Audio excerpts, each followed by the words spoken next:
Hello and welcome back to Storytime with Gamer Charzard. We will be continuing with Call by Morpurgo. We are on chapter 3, page 39. I've been having these horrible thoughts about Mum and Dad. I've had them ever since Dad left home, but they kept coming back and I can't stop them. I can't get them out of my head. I've tried, but I keep seeing that huge collage of family photos in our front hall at home. Stretching from the kitchen door to the back room, there's hundreds of photos of all of us, going back years and years.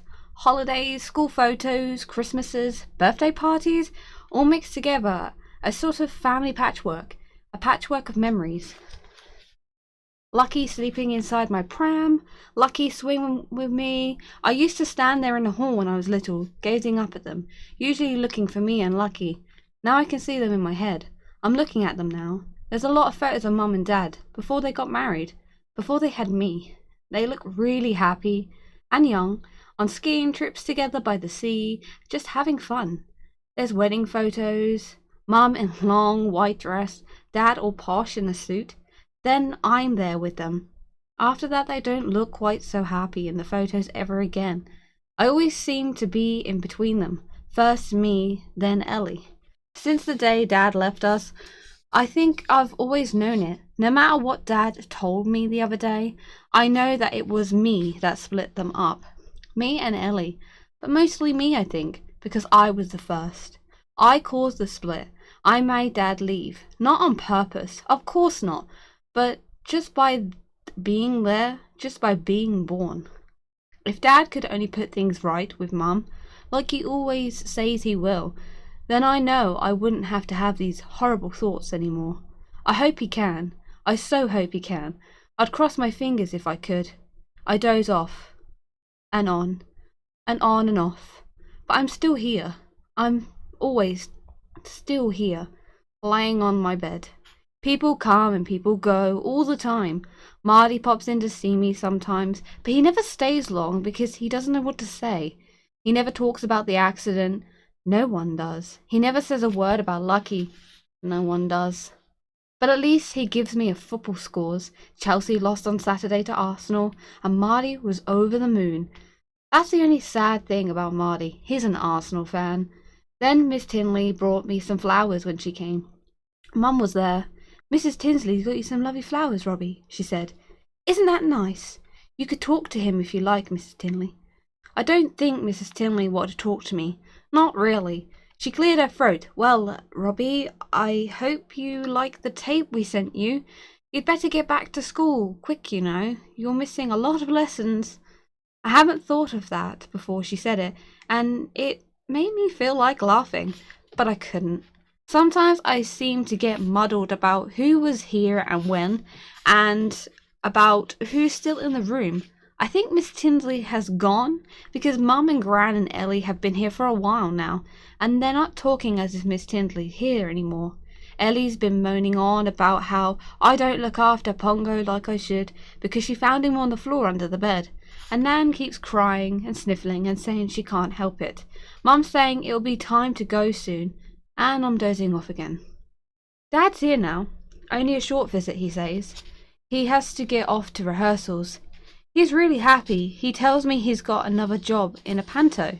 He's going to be one of the ugly sisters in Cinderella at the Northcote Theatre. On at Christmas, he says. You'll have to come and see me. So I've got a dad who's an ugly sister? Weird or what? He whispers in my ear as he's going. "I think I've got a nice surprise for you, Robbie. It'll take a bit of fixing up, but when it comes, it'll be the best surprise in the world, I promise. I can't tell you what it is, or it won't be a surprise. The doctors say surprises are good for you. The bigger the surprise, the better. This one could really wake you up, Robbie. That's what he says. This one is a whooper of a surprise, a real whooper." I know at once what it is. Obvious. Him and Mum. They got together again, and that's cool. Really cool. I've been lying here ever since he left, feeling so happy about it, but I've been thinking that Dad shouldn't have said anything to me about the surprise, because now I've guessed what it is, and it won't be a surprise, will it? And if it isn't the surprise, then it can't wake me up, can it? It hasn't worked so far. I mean, I'm still asleep inside my coma. Coma. Funny word that. Looks a little bit like coma. Sounds like it too. I hope my coma isn't a comma and not a full stop. I'm not exactly frightened of the full stop, but I would miss everyone, especially at home. Marty, Chelsea, Zola. I'd miss Zola a whole lot. Anyway, it'd be great for Ellie if Mum and Dad got back together again. When Dad left, she was always coming into my room and crying her eyes out, and there was nothing I could do or say to make her feel any better. So even if my coma does turn out to be a full stop, and I don't wake up, at least Ellie will have Mum and Dad and be happy again. That'd be cool. I don't know why Mum hates me saying that so much. Cool is really cool. Tracy says it a lot too. She said it's just a moment ago when she came in to give me my bed bath. My best time of the day. I get to feel so fed up sometimes, and then Tracy comes in and she's always happy and cheerful and chatty. Bed bath, Robbie? Oh, look at the lovely flowers someone brought you here. Smell. She washed them under my nose. Ah, the best. Really cool. I only like flowers that smell nice. Don't see any point in flowers if they don't smell. So, Robbie, I hear you've got an ugly sister for a dad. He was telling me that what he wants most in the world now is for you to come and see him at the Panto at Christmas. That gives you just 5 weeks to wake your idea up and get yourself out of here. Not that I want to see you go. You're good company. You know what I like about you, Robbie? You never complain.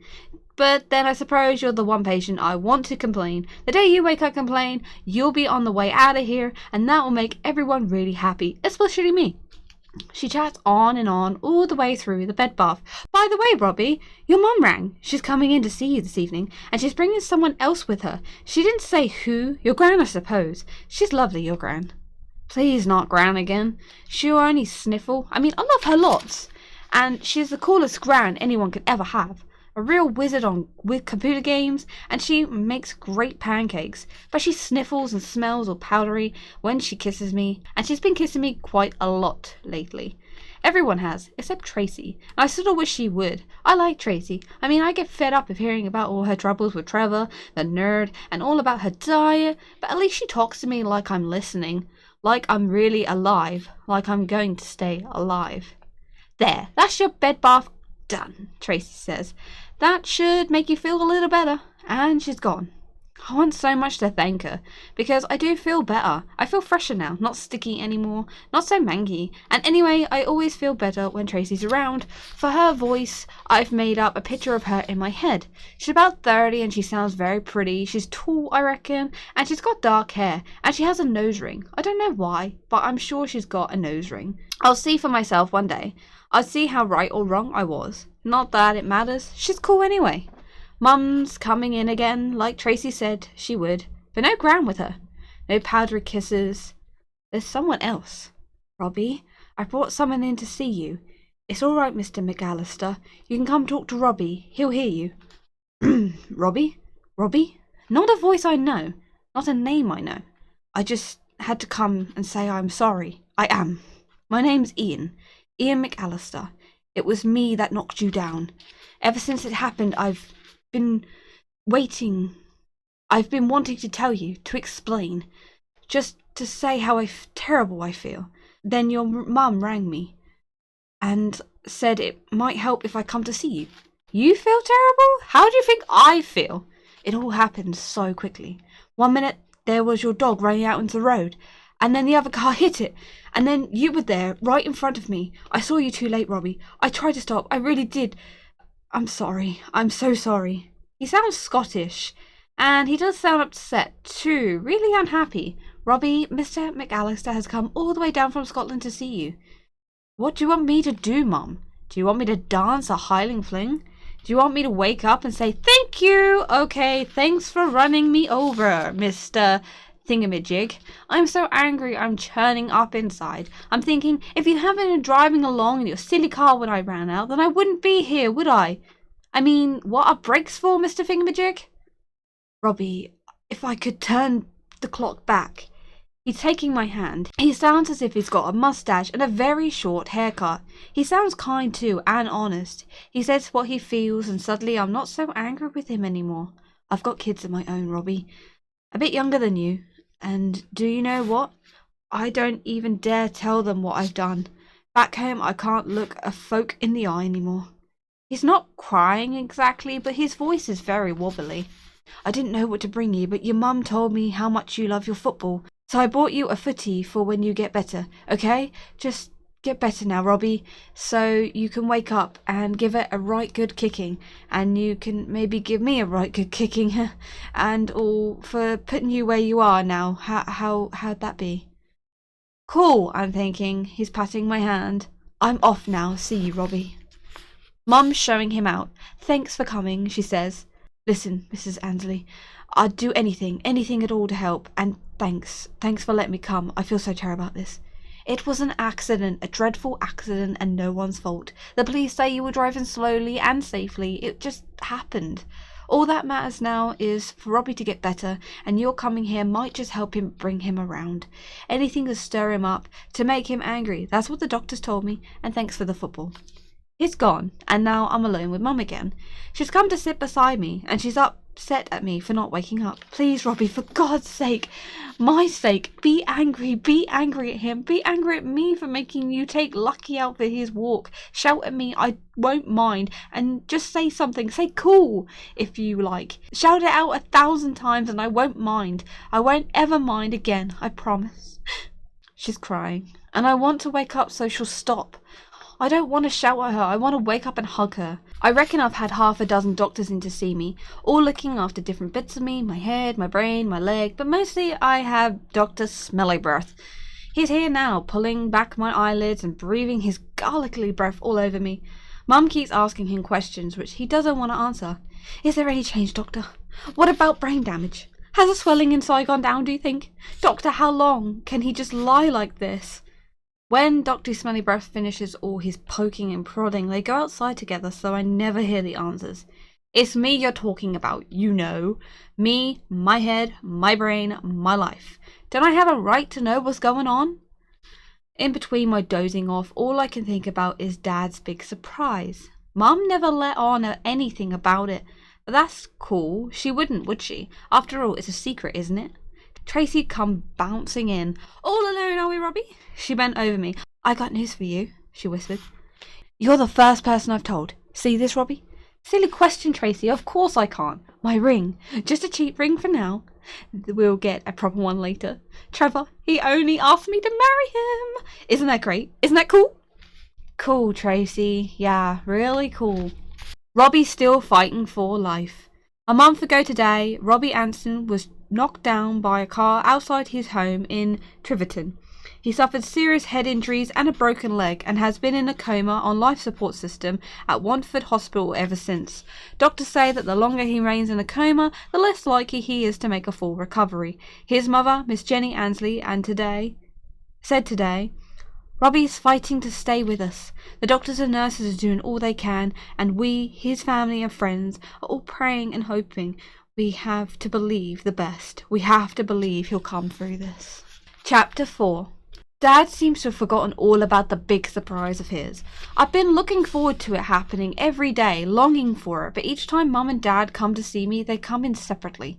Mum doesn't talk about Dad, Dad doesn't talk about Mum, nothing changes. Dad always promising things. I don't know why I ever believe him. Neither of them ever say a word about Lucky. But then, if he's dead, why would they? They'd know it would only upset me. Ellie thinks I'm half dead already. She keeps asking Mum if I'll go to heaven when I'm dead. There'd better be football in heaven, that's all I say. If I'm going to be dead, I want to be there in heaven. But I don't want to go there yet, or anywhere else. I want to stay here. I want to stay alive. I know that if I want to stay alive, I've got to wake myself up. I must. I try really hard to break out, but my mind just won't let me. It's like I'm locked from the outside and I can't find a key. It's funny, before the accident I used to love dreaming. I can remember knowing when I was dreaming and trying not to wake up from it, trying all I could to stay inside my dream to find out where it would take me, what would happen in the end. But I'd always wake up before I wanted to, so I'd never find out how my dream ended. Now all I want to do is get out of my dream, and that's what I'm in. A sort of dream bubble that I know is real. I so want it to burst for me to break free, live properly, be me again. Instead I'm just lie here like a great vegetable, wired up to machines that keep me alive. All I do is exist. It's a strange sort of buzz about the hospital today. Everyone's whispering instead of talking. It's like they're trying to keep something from me. Even Tracy's gone all mysterious on me. She's given me an especially long bed bath. I'm not saying a word, Robbie. Not a word. Not if you opened your eyes this minute. If you offered me £1,000,000. You wouldn't get it out of me. No way, Jose. Now she's singing that song again. Days I'll remember all my life. And this is the great day, Robbie. I want you to look your best for your great day. What great day? What is she going on about? Am I leaving the hospital? What do they know that I don't? I can hear lots of giggling going on outside. Then lots of shushes. Now the door's opening. It squeaks and clanks. When it's lucky for me, because I can always tell when someone's just come in or just gone out. That door's been squeaking and clanking a lot more than usual in the last couple of hours. Hello, Robbie. You alright then? Dad? Dad's sounding excited, but trying to hide it. He's coming nearer. Robbie, you remember the surprise I told you about? Well, today's the day. It's here. Or rather, he's here. You're not going to believe this, Robbie, but he's come to see you especially, because he's heard all about you and wants to help to get you better. All the way from Chelsea Football Club, Robbie. It's your hero. It's Zola, number 25. Grin Franco, Zola. Robbie. It's his voice. I recognise his Italian accent. I've heard it on TV. It's him. It's really him. It's Zola, the coolest footballer in the world, and he's come to see me. Hello, Robbie. It's me. It's Grin Franco. It's like your papa says. I came here to see you because I want you to wake up. I want you to wake up for your mama and papa, Robbie. You want to wake up for me? You want to do this for me? Do I? Of course I do. I'm screaming inside, screaming with excitement, screaming to wake up. Zola, number 25. God, he's right here. So close I could reach out and touch him. I want to open my eyes. I want to see him more than anything in the whole world. And I should be able to do it because it's a real surprise. So if the doctor's right, I should be waking up. But I haven't.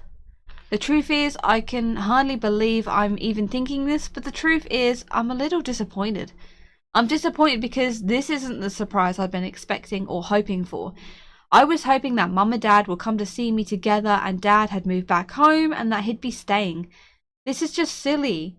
I've got Gran Franco's Zola in my room, my absolute hero of all time, and I'm feeling let down.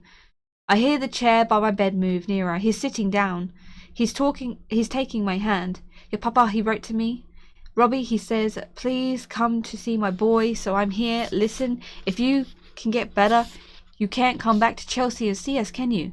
You want to see us again, yeah? Of course you do. I'll tell you what I'll do.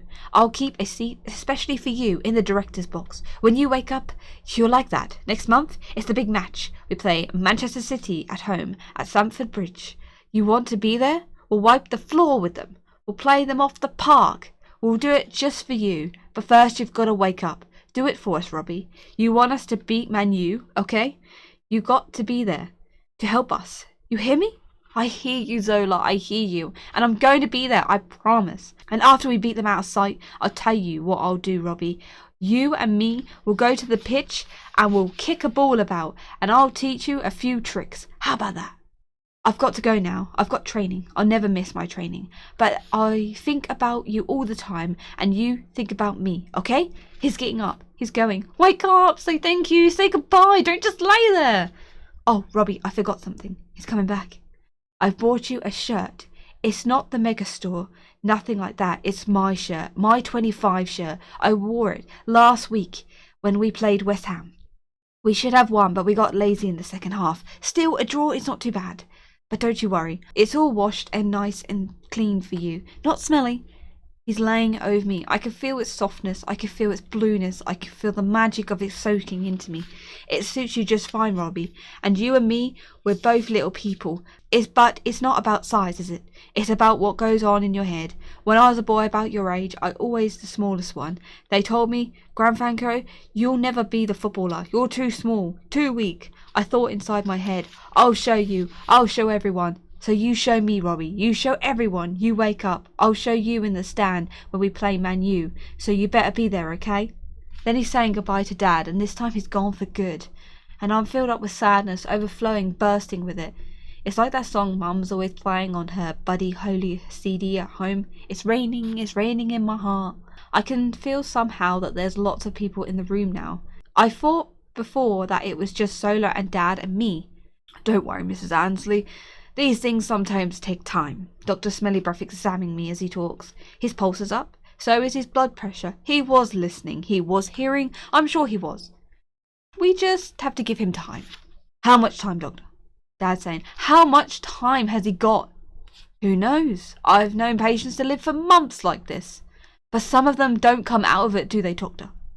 You mustn't think like that, Mr. Annesley, Tracy's saying. Robbie's doing his best. So are you, so are we. If you don't believe he'll come out of it, then he'll know it. And if you give up on him, Mr. Annesley, he will give up on us. I don't know what more I can do, Dad says. I really thought Zola would do the trick. I really did. I think he's sadder than I've ever known him. Listen! Tracy's speaking almost in a whisper now, but I can hear. If Zola can't bring him back to us, and he still might, then there'll be another way. We'll just have to find it, that's all.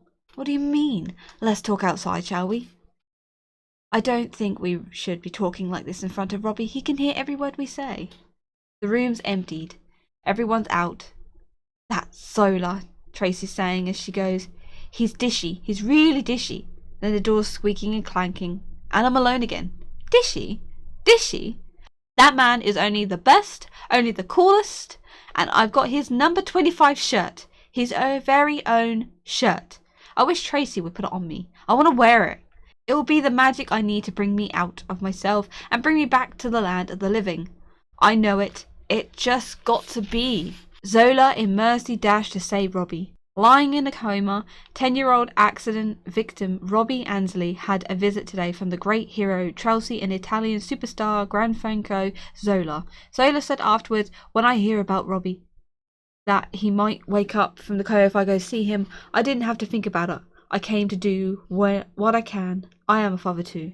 Sadly, the visit does not yet seem to have any effect on Robbie. Doctors at Watford Hospital say that his condition remains unchanged. We have arrived at chapter 5, and that is where I'm going to be ending this video. The next video will be the conclusion of the book Call by Morpurgo. Thank you so much for listening. I hope you enjoyed. Please like the video and please subscribe to the channel so you don't miss a single upload. Thank you so much. Have a lovely day.